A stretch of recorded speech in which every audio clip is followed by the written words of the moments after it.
Are you going to study distillation? Are you having trouble understanding the distillation?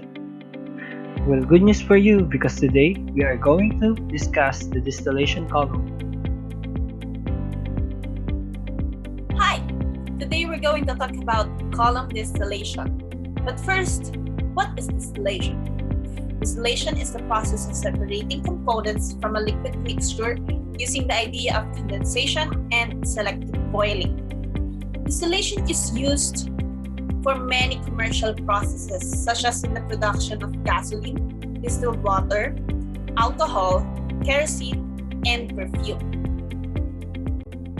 Now, distillation uses distillation column as part of its operation. But what is distillation column?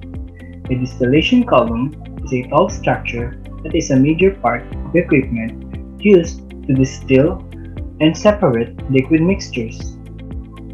We have different types of columns, but let us first discuss distillation columns in terms of their mechanism and construction. Each type of column has their own process in operating, as they also differ in their construction. The first type is batch column. From the term itself, the feed is put or fed into the equipment by batch. When the process is done, only then a new batch of feed enters the system. Next, we have this continuous column.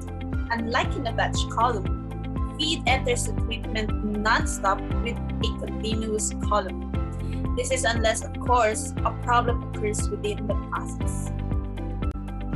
Continuous column are further classified as trade column and pack column. In trade column, there are layers called trays. These trays are placed or positioned one above the other. As the feed is introduced at the middle of the column, it vaporizes and goes up the column.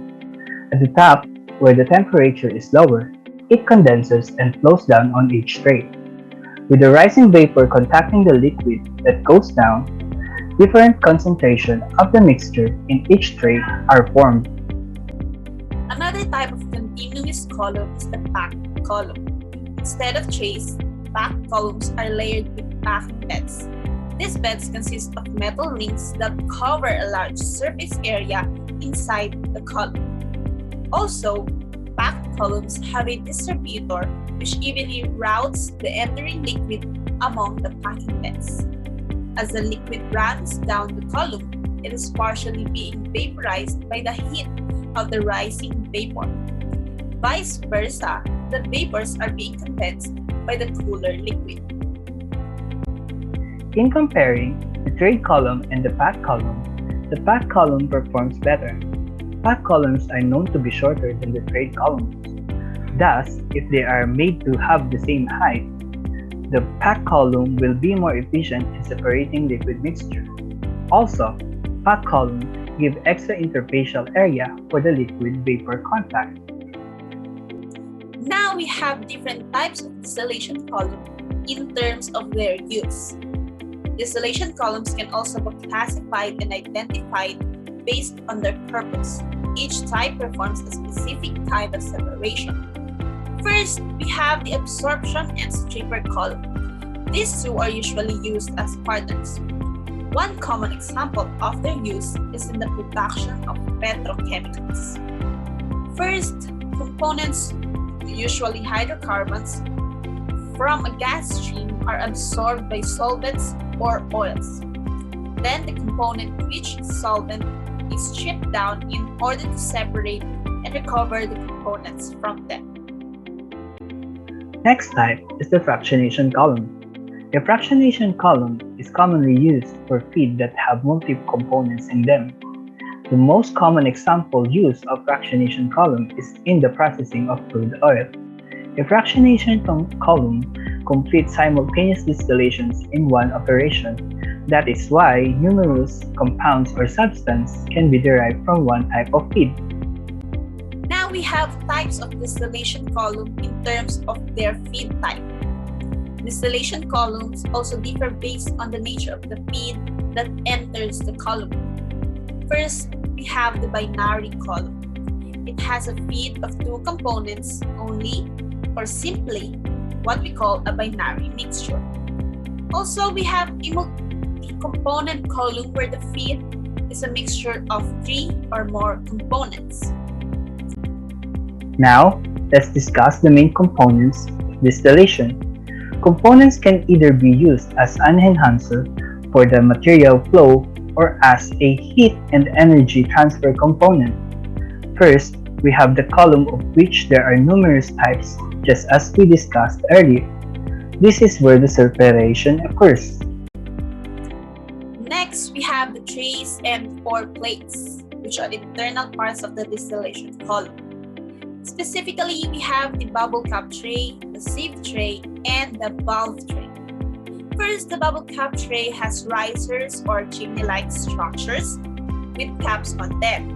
A small gap between the risers and caps is set in order to allow the vapor to pass through. The vapor that comes out of the cup comes in contact with the liquid collected on the tray. This produces bubbles in the liquid, hence the reason for the name of this tray. The next type of tray is the sieve tray. A sieve tray is a perforated metal where its holes are calculated and designed meticulously.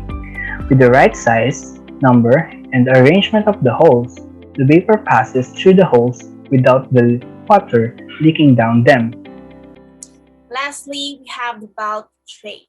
Valve trays are almost similar to bubble cap trays.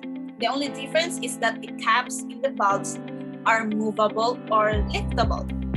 As vapors pass through the risers, the caps are lifted by the force of the vapor. With this kind of setup, the vapors pass through the liquid horizontally and then upwards, which mixes them better in comparison with the sieve tray. Another two main components of distillation are the reboiler and condenser. Reboiler is located at the bottom of the column as it provides the necessary heat for evaporation to occur. On the other hand, the condenser is at the top of the column. It cools and condenses the vapor leaving at the top of the column into liquid. Next, we have is the reflux drum. The reflux drum contains the condensed liquid which can be recycled back into the distillation column. This recycled liquid is called liquid reflux. The last component of a distillation column now is called the receiver. The receiver stores both of the outputs from the top and bottom stream of the distillation. Next, we can discuss how the distillation process is commonly operated. First, the feed, which is a liquid mixture, is introduced at the feed tray. The feed tray is located at the middle part of the column and it serves as the divider of the enriching section and the dripping section. The feed flows down the column where it enters the reboiler. At the reboiler, the liquid stream is heated and it turns into vapor. The source of the heat for the boiler can be another fluid, but the most common is steam. The steam heats the liquid without having a direct contact in the liquid feed stream. But in some cases, output streams from other distillation columns are used as the heat source. In the reboiler, outputs are separated into two streams. The liquid output flows out, or sometimes it is being drained at the bottom of the reboiler. This stream is called the bottom product. The other one is the vapor that is reintroduced in the column. The freshly heated vapor stream goes up the distillation column where it comes in contact with the liquid that flows down. With these, concentration on each tray or layer inside the distillation column. When the vapor reaches the top, it flows into a condenser where it is cooled and turned into liquid phase again. After that, it flows into a reflux drum where the liquid is separated into two streams. One is flowing back at the top of the tower where it is recycled. The other one is collected as the distillate product. And there we have it. In this video, we have discussed distillation and its use. Also, we have tackled the distillation column and its different types based on their mechanism and construction, use or purpose, and based on their feed type. We have the batch and continuous column, trade and packed columns, absorber, stripper, and fractionated columns, and lastly, the binary and multi-component columns. Additionally, we also cover the components and parts of the distillation process. We have the column, the trays and plates, the reboiler and condenser, and the reflux drum. With that, we are also able to tackle how the distillation process goes. We hope that you learned many things in this video. Thank you!